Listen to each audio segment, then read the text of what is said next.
है। यहाँ से पहले बिंदु को मरीचि ऋषि के नाम से जानते हैं। उसके बाद में जो बिंदु है वो कहलाते हैं ऋषि वशिष्ठा। ऋषि वशिष्ठा की बाईं ओर आपको एक छोटा बिंदु नजर आएगा। ये बिंदु ही है अरुंधति।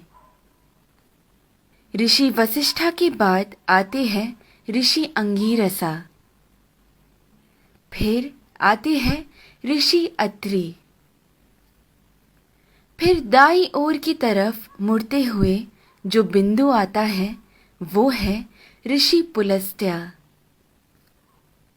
उसके बाद आते हैं ऋषि पुलह और फिर ऋषि क्रतु। ऋषि पुलह और क्रतु के अंतर को 5 गुना मिलाकर नीचे की तरफ आएंगे तो वहां बसे हैं ध्रुव नक्षत्र। सदा उत्तर में रहने की वजह से उसे ध्रुव नक्षत्र कहा जाता है। इंग्लिश में हम इसे नॉर्थ स्टार के नाम से जानते हैं।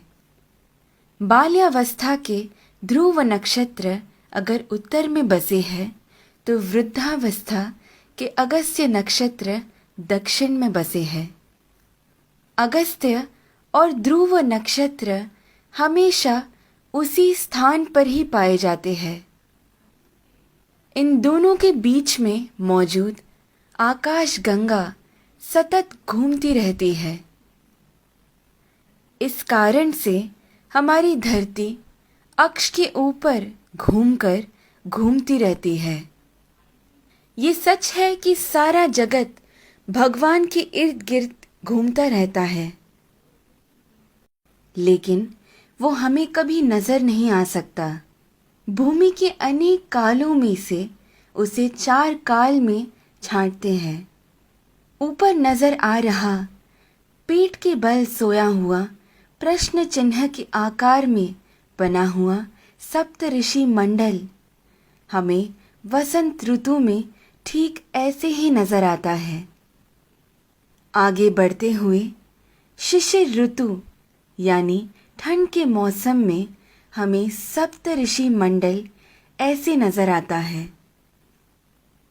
फिर शरद ऋतु में जब सारे पत्ते झड़ने लगते हैं तब सप्त ऋषि मंडल हमें ऐसे पीठ के बल सोया हुआ प्रश्न चिन्ह के आकार में नजर आता है।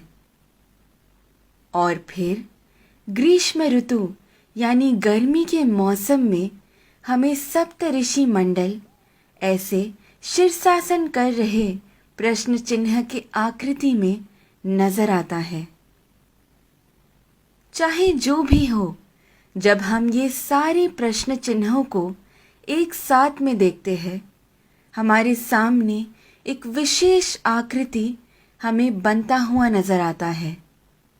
वही कहलाता है हमारा स्वस्तिक। स्वस्थ का मतलब है आरोग्यवान। स्वस्तिक का महत्व मेरे पिता मुझे हमेशा से बताते आए हैं, लेकिन हर क्षण प्रयोग में ला रहे इस स्वस्तिक का जन्म कहाँ से हुआ ये आज मेरे पिता द्वारा जाना, जो आप सभी में मैंने बांटना चाहा।